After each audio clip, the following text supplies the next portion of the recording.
आज का हमारा विषय रहेगा शुगर।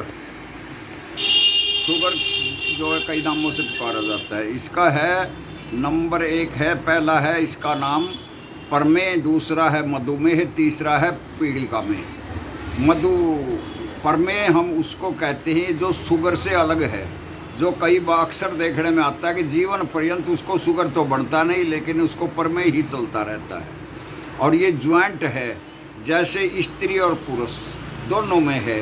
स्त्रियों में बोलते हैं इसको सोम रोग, पुरुषों में बोलते हैं बहुमूत्र रोग। जब किसी स्त्री और पुरुष का पेशाब पानी जैसा सफ़ेद आने लगे और जैसा पराली का रंग होता है ऐसा ना हो तो समझ लेना कि उसको सोम रोग या बहुमूत्र रोग हो चुका है।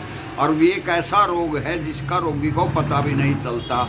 1-2 वर्ष बीत जाता है लेकिन उसमें क्या होता है, शारीरिक कमजोरी आने लगती है, चेहरे पर फीकापन रहने लगता है, चेहरे में लाली नहीं रहती, खून के कणों में लाली नहीं बनती, तो इसीलिए उसके चेहरे पर ही स्पष्ट हो जाता है। ऐसी है प्रमेह की बीमारी।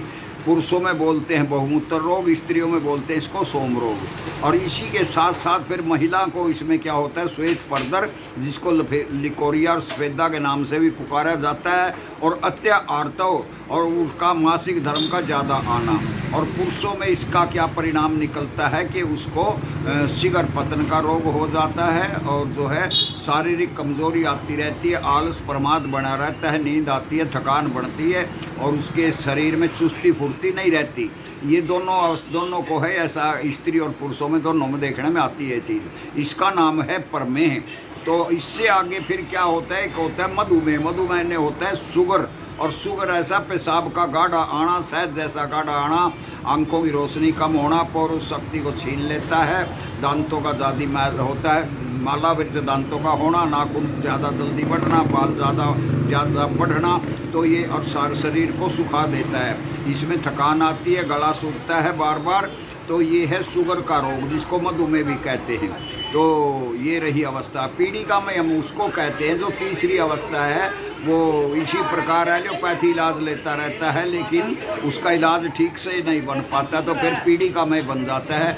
उसमें क्या होता है, रक्त के अंदर ठीक से संचार नहीं होता अपना रक्त का सारे शरीर में, और फिर उसको पैरों में जख्म बन जाते हैं, उंगली गिर जाती है, अंगूठा गिर जाता है, उसकी पगडंडियों में जख्म बन जाते हैं जो किसी भी औषधि से मेडिसिन से ठीक नहीं होते। और खुजली जो है उसके शरीर के अंदर चली जाती है। जब तक वो शुगर मधुमेह ठीक नहीं होगा वो खुजली ठीक होने वाली नहीं होती। तो ऐसे ऐसे भयंकर परिणाम इनके निकलते हैं। तो मैंने ये बताया, एक प्रमेह है, एक मधुमेह है और एक पीड़िका में है, तीसरी अवस्था। तो इससे बचने के लिए आयुर्वेद का सहारा आप लें। आयुर्वेद जो है इसको ठीक करता है, अंदर से ठीक करता है। और एलोपैथी की जो दवाई है वो इसको अप डाउन तो कर सकती है, कभी घटा कभी बढ़ा, लेकिन इसको कम नहीं कर, ठीक नहीं करती। आयुर्वेद का जो उपचार हमारा है वो उसको रोगी को अंदर से तैयार करता है। जो कोशिकाएं डैमेज हो चुकी हैं, सूख चुकी हैं, सिकुड़ चुकी हैं, बुढ़ी हो चुकी हैं, उनमें दोबारा जान आ जाती है, वो लाल बन जाते हैं कोशिकाएं, तो समझ लेना व्यक्ति ठीक होने जा रहा है। तो इसी प्रकार से आयुर्वेद के अंदर इसका इलाज है, संभव है। और उसका वो अनुभाविक योग है हमारे पास। अनुभाविक उसको कहते हैं जो अनुभव करके देख लिया, जिसके परिणाम ठीक निकले, अच्छे निकले हैं, उसके हमारे पास 2 प्रकार की मेडिसिन होती है। खाने की जो भोजन की तरह खाई जाती है और उसमें एक समय का भूख भी मरती है और वो ठीक भी करती है। इसी प्रकार कुछ गोली बट्टी जो पृथ्वी पर जितनी दवा है ना शुगर की, वो सारी का मिलान कर रखा। अंतर इतना हमारी और फार्मेसी की दवा में, वो सूखी जड़ी बूटियों से बनाते हैं, हम ताज़ा जड़ी बूटियों से निर्माण करते हैं उसका। गारंटी शुद्ध दवाई काम करेगी, शुगर उसका अवश्य ही ठीक होगा, उससे छुटकारा मिल जाएगा। वो 40 का 50 का तो उसकी दोबारा जवानी लौट आएगी, अन्यथा वो बुढ़ापे की तरफ अग्रसर होता है। और ये भी देखने में आता है कि जो व्यक्ति शुगर का मरीज होता है उसको अटैक भी बहुत जल्दी आता है। और भाई उसको वैसे भूख बढ़िया लगती है, नींद भी आती है, थकान भी आती है, पेट भी साफ होता है, लेकिन फिर भी ये शुगर एक ऐसी बीमारी है, मधुमेह ऐसी बीमारी है, उस व्यक्ति को डैमेज कर देता है।